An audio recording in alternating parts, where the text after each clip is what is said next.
பழங்குடியின மக்கள் கிட்டத்தட்ட இன்றைக்கு இந்தியாவில் இருக்கின்ற வனங்களை பாதுகாத்திருக்கின்றார் என்றால், பாதிப்படையாமல் பாதுகாப்பாக இருக்கிறார் என்றால் அதற்கு காரணம் பழங்குடியின மக்கள் என்பதை நான் மகிழ்ச்சியோடு தெரிவித்துக் கொள்கின்றோம். இந்தியாவினுடைய வனத்தினுடைய பரப்பளவு 33% இருக்க வேண்டும் என்கின்ற அடிப்படையில் இந்தியாவில் பல்வேறு மலை பிரதேசங்களில் பல்வேறு உயர் மலைகள் அடங்கிய அந்த பகுதியில் இன்றைக்கும் வனங்கள் பாதுகாப்பாக இருக்கிறது என்றால் அது பழங்குடியினர் மக்களால் தான் என்பதை நாடறியும். குறிப்பாக பூமி எனக்கு சொந்தமல்ல, நான் தான் பூமிக்கு சொந்தம் என்று சொல்லக்கூடியவர்கள். பூமி என்னை நம்பி இருப்பதில்லை, நான் தான் பூமியை நம்பி இருக்கிறேன் என்று சொல்லக்கூடியவர்கள். வேறு எந்த உயிர்களையும் விட, மனிதன் மட்டுமல்ல, வேறு எந்த உயிர்களையும் விட நான் உயர்ந்தனவல்ல என்ற உயர்ந்த கருத்தை கொண்டவர்கள் பழங்குடியின மக்கள். அவர்கள் நீங்கள் தமிழ்நாட்டில் வருகை தந்து இன்றைக்கு பல்வேறு இடங்கள், குறிப்பாக தலைமைச் செயலகத்தில் சட்டமன்ற அலுவலகத்தை கூட நீங்கள் சட்டப்பேரவையை நேற்று பார்வையிட்டிருக்கிறீர்கள்.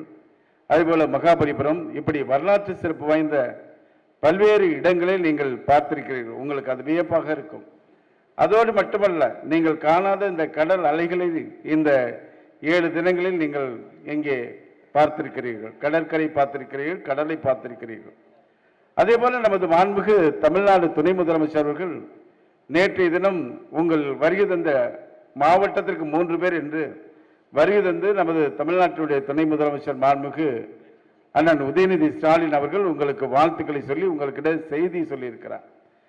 2000 ஆண்டுகளுக்கு முன்பே கணியன் பூங்குன்றனார் என்ற கவிஞன் யாதும் ஊரே யாவரும் கேளீர் என்று சொன்ன அந்த தத்துவத்தின் அடிப்படையில் நீங்கள் உயர்கல்வி வர வேண்டும் என்றால் எனக்கு மெயில் அனுப்புங்கள், என்னை தொடர்பு கொள்ளுங்கள், உங்களை நான் உயர்கல்வி படிப்பதற்கு நடவடிக்கை மேற்கொள்கிறேன் என்று சொன்னவர் மாண்புமிகு தமிழ்நாடு துணை முதலமைச்சர் அண்ணன் உதயநிதி ஸ்டாலின் என்பதை நான் மகிழ்ச்சியோடு இந்த நேரத்தில் உங்களுக்கு தெரிவித்துக் கொள்கின்றேன். நீங்கள் வந்திருக்கின்ற பயணம் எப்படிப்பட்ட இடங்களிலிருந்து வருகிறீர்கள் என்பதை நான் அறிவேன்.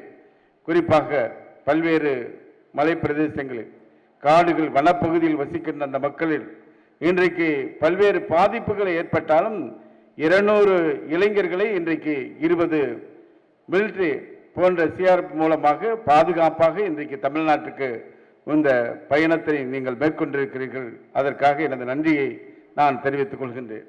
அண்மையில் மேதகு இந்திய குடியரசுத் தலைவர் திருமதி மேதகு திரௌபதி முர்மு அவர்கள் நீலகிரி மாவட்டத்தில் இருக்கின்ற ஊட்டிக்கு வருகை தந்தார்கள். அப்பொழுது அங்கே இருக்கின்ற பழங்குடியின மக்களை சந்தித்து அவர்கள் உரையாற்றினார்கள். அவர்களும் சகசமாக அவரிடத்தில் பேசினார்கள்.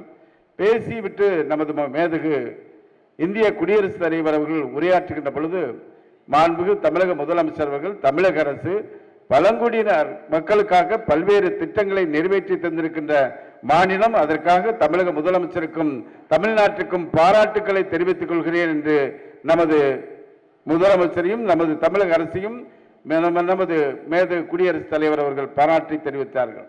அந்த அடிப்படையில் இன்றைக்கு நீங்கள் இந்த விழாவில் கலந்து கொண்டு, இன்றைக்கு இது நிறைவு விழாக இருந்தாலும் வருகை தந்த பொழுது பாரம்பரியப்படி பழங்குடியின மக்கள் வரவேற்றது.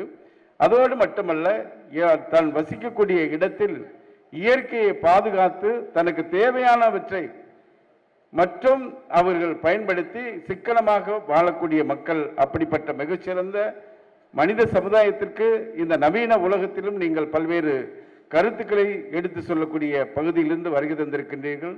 நீங்கள் இந்த பயணம் உங்கள் அனைவருக்கும் வெற்றி பயணமாக இருக்கட்டும். உங்கள் அனைவருக்கும் வாழ்த்துக்களை கோரி நிறைவு செய்கிறேன். நன்றி, வணக்கம்.